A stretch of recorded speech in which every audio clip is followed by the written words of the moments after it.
Hey. This is Dr.Nikki Zeigler. I am live here with the HBCU talk show. Excited to be here.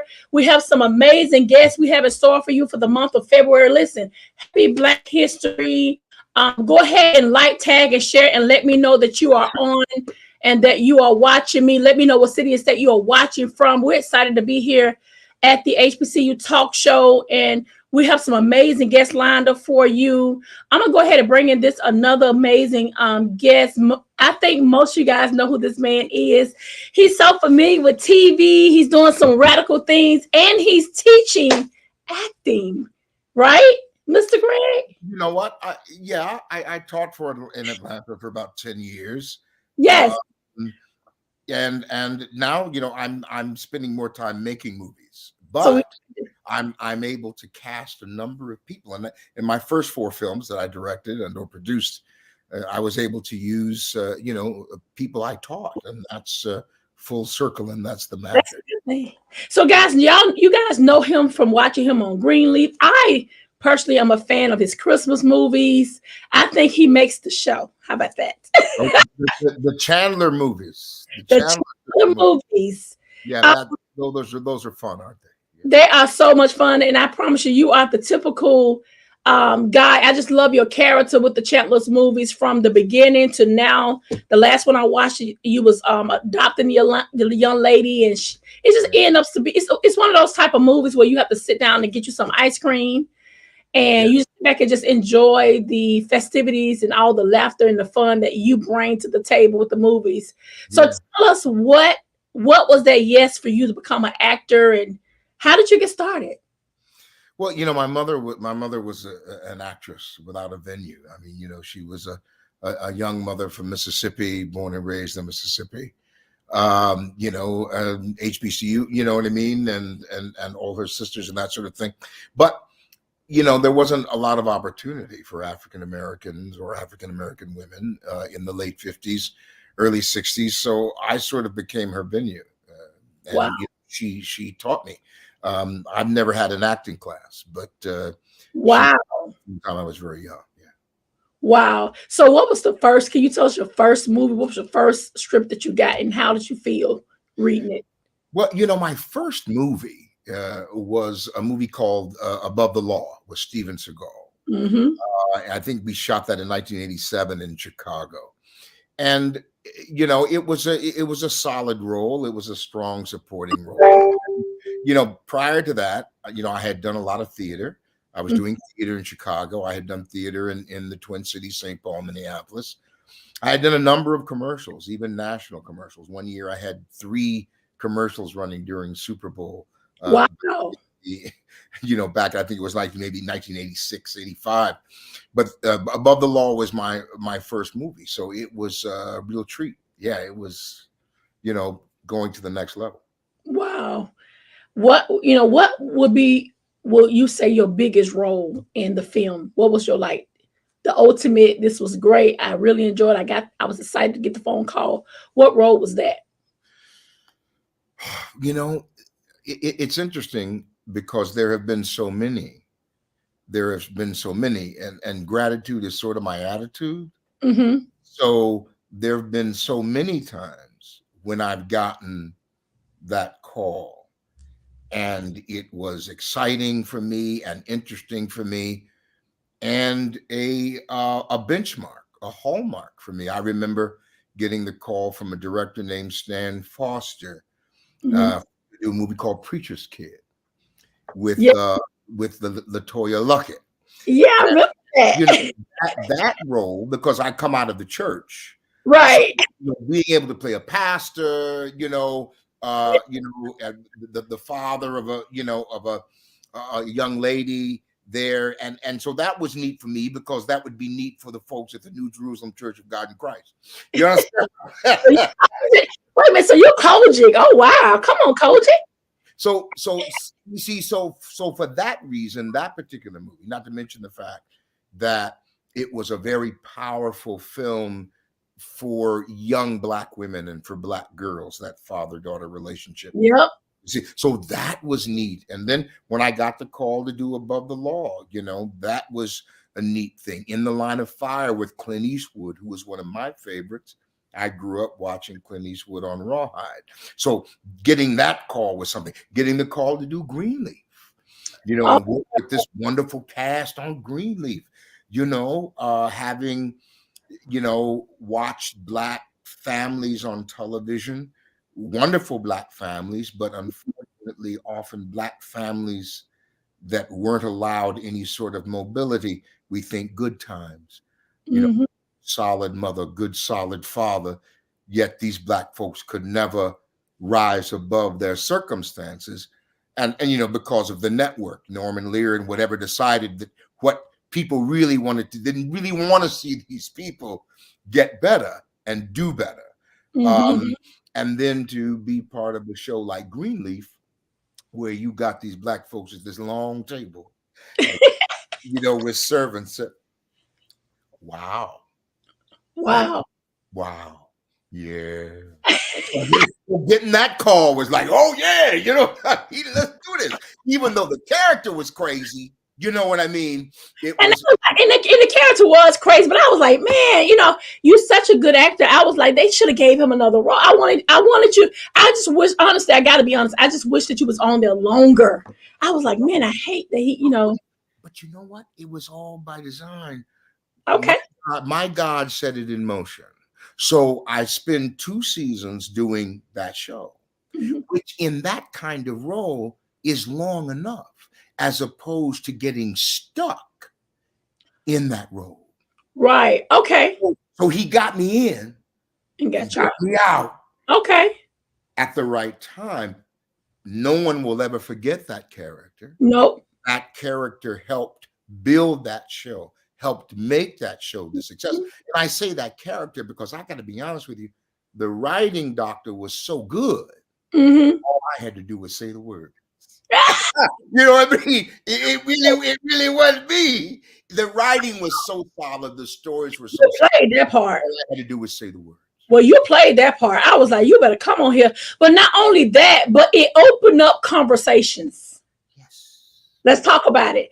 It opened up a lot of Black conversations that people don't want to talk about. But Can we see, be honest? that was Miss Winfrey's vision. Wow. She said up front, she needed people to understand that abusers, most of the time, they're not lurking in the alley. They're not lurking on the dark corner, that they're sitting next to us.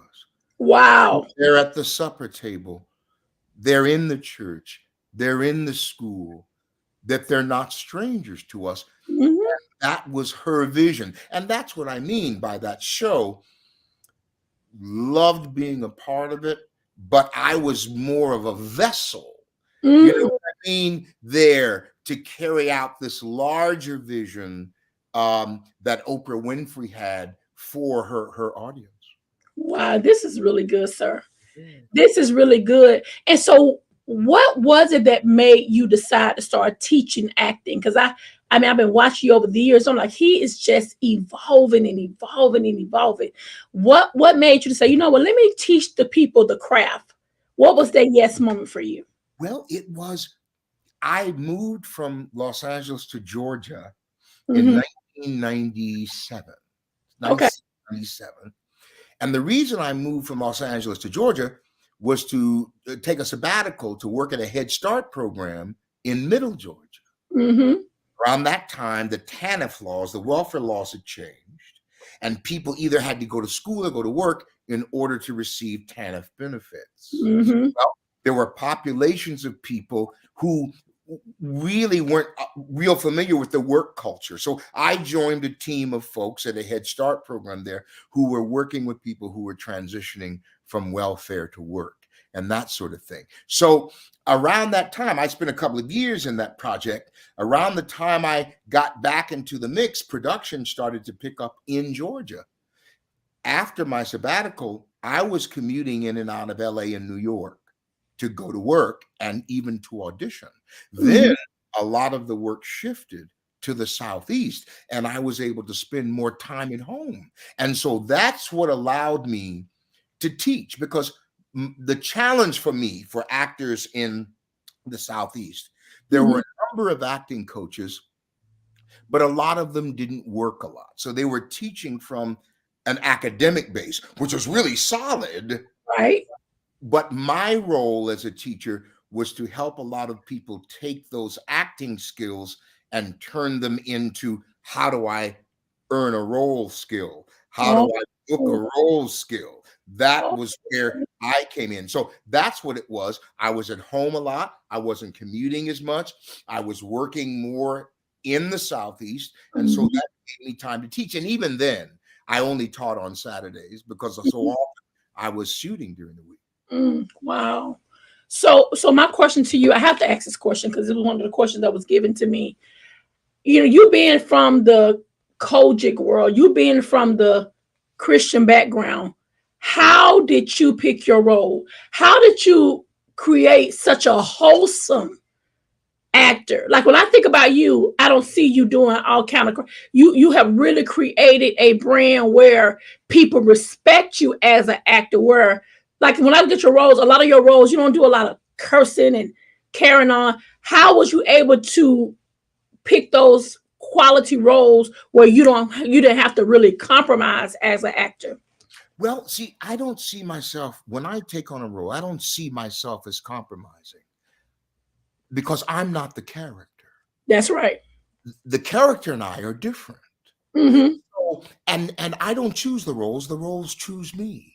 That's good. I think I've only turned down one, and it wasn't even a role that I turned down. I was doing a series called Baywatch, and Hmm. they brought me a script that they wanted me to sort of disrespect Hispanic people. And when I say disrespect, I mean to say we were doing an episode, and it was a gangbanger episode, and so there was one Hispanic fellow who had, was a lifeguard and living a good life, and then his boys came to sort of mess that up, and they were talking about these people on the beach, and we were shooting on Santa Monica Beach, and the only gangbangers on the beach were the make-believe ones on our set.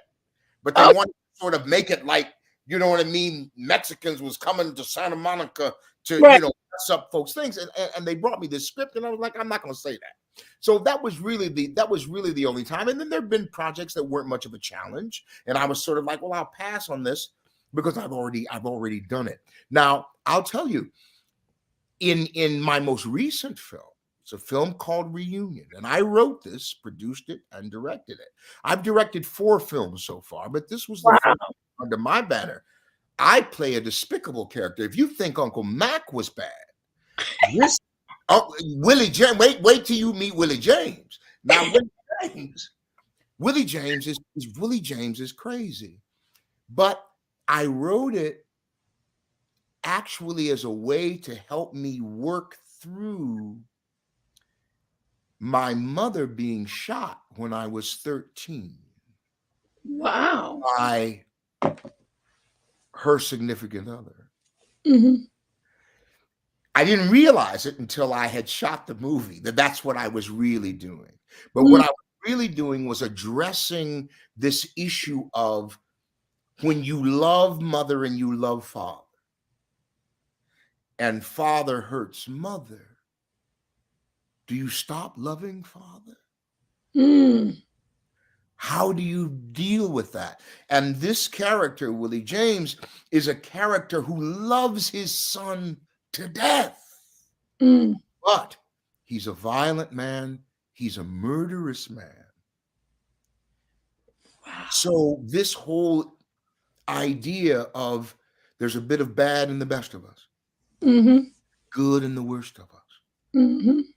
love and hate and love and violence can abide in the same person. So, in that movie, my character curses, but at the same time, he quotes scripture. And that is because, as a boy, I learned early on, when a man or woman steps to you and the first thing out of their mouth is scripture, beware. Because false prophets can come to you, They and can. hustlers can come to you. They come to you with that, well, Lord, love a cheerful giver, as they pull out a gun and rob you. You understand what? Right. No, I'm here for it. I'm listening. So all of that is in this movie Reunion that I Mm, wrote. All of these things, and at the same time, it's entertaining. So I'm not opposed to playing a character that's despicable, or even a character who curses, or a character who does bad things, as long as those things aren't gratuitous. As mm, long as they aren't there simply for the sake of being there, or shock, or whatever. right, right, right. Reunion is very much a movie about family, Hmm. dysfunctional family, but family. Wow, that's good. So I know you have you. I think it's your fourth season. What movies you in your fourth season right now? Well, the fourth season of a series called The Righteous Gemstones. Yes. And with John Goodman and a host of folks. Now I got to tell you about that show now, because that's what culture come in. Now these folks be blaspheming on this show. Okay, Okay. now I got to tell you, I've met so many people of faith and church folks who Right. love The Righteous Gemstones, because The Righteous Gemstones doesn't make fun of the faith or the faithful. Okay. Makes fun of this particular family of televangelists, most of whom need Jesus. Okay. But from time to time, there are lines spoken or things done that cause me to step a little to the left or right, in case the Lord want to strike somebody down.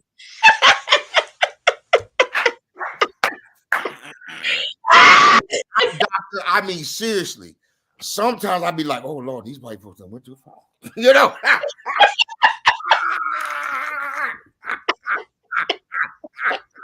Wow. Tell you, and The Righteous Gemstones is on Max, formerly HBO, and it's really, really, really funny, and a lot of folks like it. It is a wonderful cast, lots of improvisation. Most importantly, it's it's a good bunch of folks to work with. Right. You know, people have smiles on their faces. Folks don't have attitudes. Everybody's respectful and kind, and so on and so forth. And you know, it was another gift that the God of my understanding gave me, Hmm. because it is with that gift, in part, that I'm able to make movies. Wow. So while we got these people watching, I want everybody to put in the chat, what is your favorite movie of Mr. Greg Williams? What is your favorite movie? Go ahead and list your favorite movie. Let's talk to him. I see Wendy's on here. Wendy said, hey, Hey, Wendy. Go ahead and list your favorite movie of him. You guys know I already said mine. I love the Chandlers. I look forward to seeing him on the Chandlers. Him and Mama West. I call her Mama West. That's my baby. I look forward to seeing them and Melinda on the Chandlers. But I want everybody to list your favorite movie of Mr. Williams. So what's next? I know you filming this show this season. What's next for us? Oh, somebody says too hard. Come on, y'all, help us out today. well, let me say this: my favorite movie Okay, your favorite movie. is a movie called A Question of Faith, Okay. written by Ty Mans, produced by Miss Angela White. It is the most wonderful movie I've ever worked on. It's a wonderful cast. If you haven't seen it, you must. If you want to be uplifted, A Question of Faith. And I play a preacher in Question of Faith. And probably my favorite scene in a movie is a movie where my son is also a preacher, and he confronts an obstacle and some difficulty in his life, and his faith begins to slip. Mm, Sits down with his father, pastor, one day, and they have a conversation. mm. It's just and the entire movie is just uplifting. And I want to mention that because some folks haven't seen it, but A Question of Faith is absolutely my favorite. So I want everybody put in the chat, they're gonna go watch it. We're gonna go watch this movie, Yes. A Question of Faith. And I believe it's on the PureFlix platform. It's also Okay. aired on Lifetime a couple of times. So on Lifetime, it's okay. So perfect, guys. Go ahead and sign up for that app. It's so many. You got so many movies. When I begin to research this, oh my God, you got so many movies. You've been this thing a long time, Mr. Mr. Williams. We just appreciate you stopping by. She said, I like the one, A Question of Faith. Aaliyah Roshad said she liked that one. Okay. Yeah. That movie brought me into tears. Wendy done watched it. Okay, come on, y'all. Come on in here. Brings Greg. me to tears every time I watch it. Yes. Yes. She said she saw it on Lifetime. That's good. Mm-hmm. So my question, because this is HBCU. You mentioned that your mom went to HBCU. Mm-hmm. Mm-hmm. Wow. My mother went to Jackson State. And I have, aunts who have gone to Talladega and what's the school in Oklahoma? The HBCU is it Oklahoma? I can't. You talking about Oklahoma State? No. It's a small school in Oklahoma, and I just can't. Well, I believe it's in Oklahoma. I can't. Oh, doggone it! I'm sorry. I can't call the name. is it? Somebody out there surely knows. Are you talking about Langston University? Yes. Okay. Yes, Yes. it's my people's. Okay. Yes. Mm-hmm. That's a really good school. Yes, it is. Really good school. She said Grambling in the house. Go ahead and list your schools in the chat. Yeah. I love all of his movies. Oh, look at here. All these people coming through here. Dee said, I will watch it. Yes, she's gonna watch it. So what advice can you give a student that's in acting? Because I live in Montgomery. Alabama State is right here, which I'm only 2 hours from you. Alabama State has an amazing acting school. What advice will you give to an aspiring actor who want to be where you are? What advice can you give them? I would have to say this, that, in school, folks study the art, Mm-hmm. and that's wonderful. I think we also have to remember that it's a business. Mm-hmm. So there's sort of this notion that I hear sometimes where people say, well, I love it, and so it really doesn't make any difference about the money. Mm-hmm. It's about the art. And if you're really an artist, you don't care about the money. Baloney. You have to live. and in every actor's life, every actor, sort of transitions from being young and idealistic and working for pennies, and all that's great. But then they want to do other things in their lives. They want to have a home, and they perhaps want to have a family and that sort of thing. And I think folks need to understand that art and profit are absolutely compatible. Wow. That it's okay for you to make a living doing what you love, but you have to understand the industry and all of the opportunities there are to make a living, in addition to theater and feature film and television. There's voiceover. There's voiceover for video games and book narration. And there's just so many ways that you can sort of combine to make a living, because that's how my career developed. I started out doing theater and then combined that with training film for banks and pharmaceutical companies, those kind of training films, did that, commercials. And at different times in my career, those things have taken on different levels of importance. So people need to understand the business, understand what opportunities are there, and add that to their art and live a happy, profitable life. Wow. How do you think they get started? How do you think because I know you said the commercials, what would be a tool that you will say to a person who wants to get started? Well, sometimes it's about the market. I'll give you an example. Chicago is one of the biggest commercial markets in the world. When I was working in Chicago as an actor, I did theater. I did my first movies in Chicago, my first 3 movies in Chicago, and tons of commercials, national commercials, regional commercials.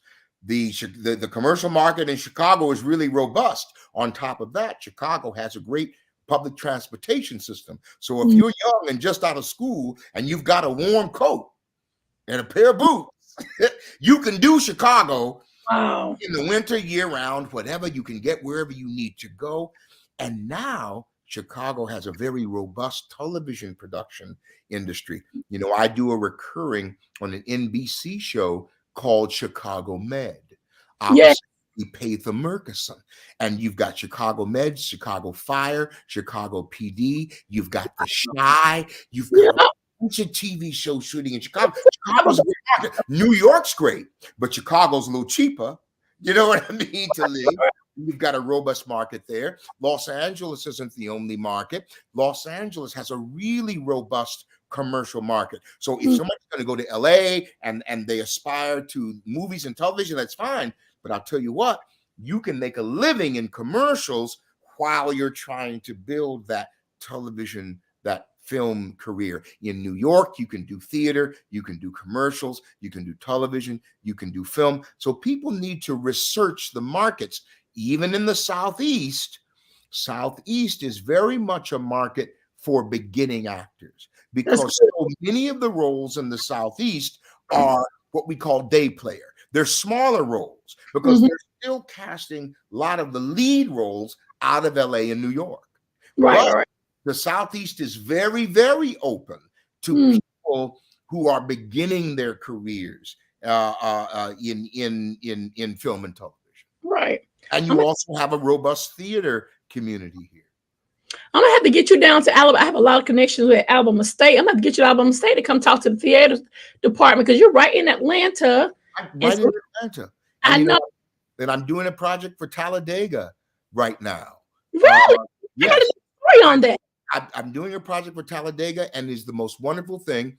They're looking back at their alumni, going back to the beginning, and they have written profiles on notable alumni. And I was blessed to be able to do to voice those profiles.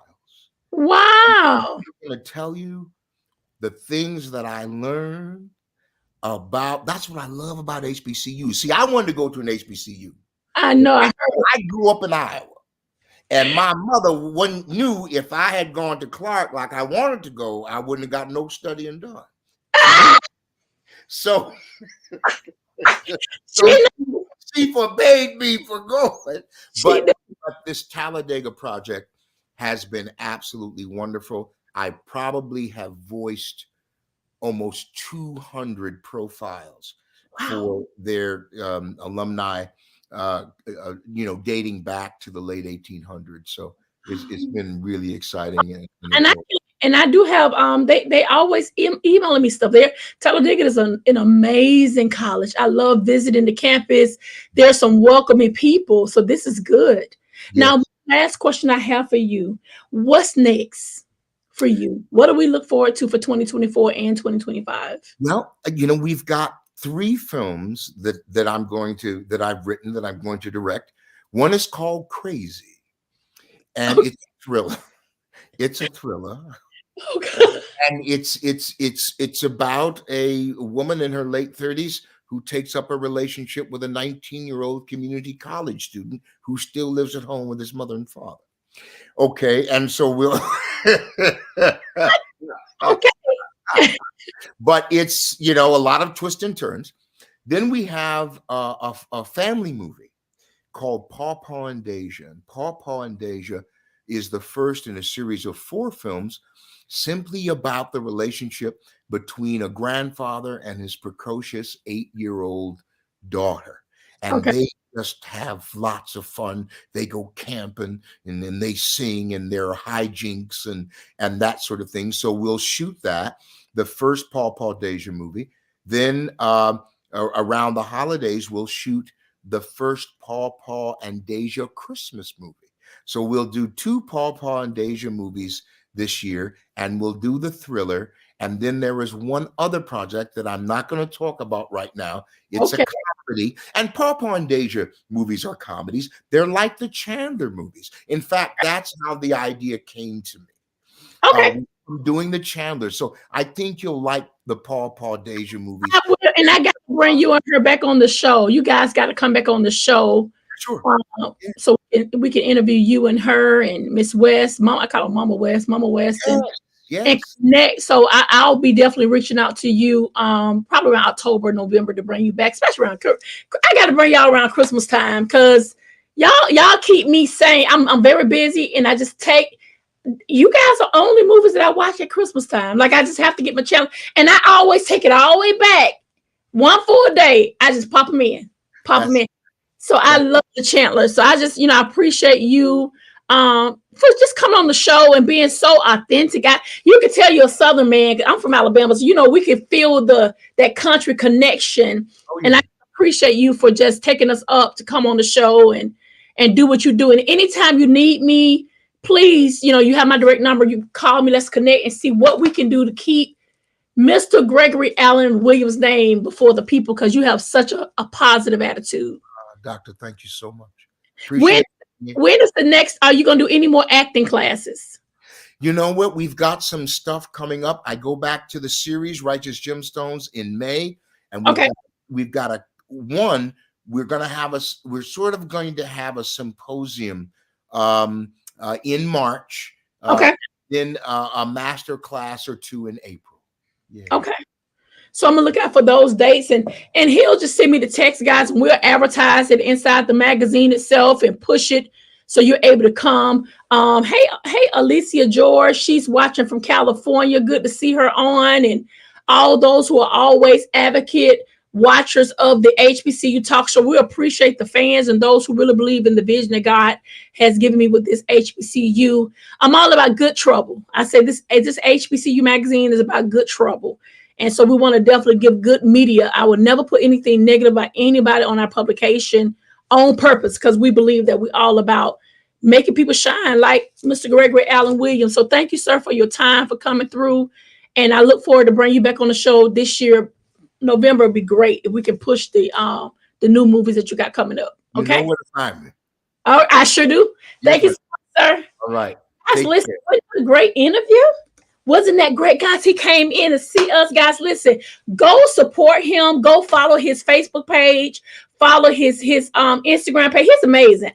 I've been trying to get him on the interview for a while, and God always have a way of doing things right in the timing. Timing is everything. And so go ahead and follow him. And he asked you guys to watch a movie. Go watch the movie. D said this was awesome. Yes, D. I just love his person, and he's from your city. He's from your state. You're from Mississippi. His mom is from Mississippi. So that's one of our country boys. And so we really appreciate him. And so that's it, guys. I appreciate you guys for watching the show. Listen, we'll be here next Tuesday. Check it out. We got some more actors and actresses coming through, more people that's connected to HBCU. Thank you for watching. Don't forget to tag and share this, and go check our YouTube channel out.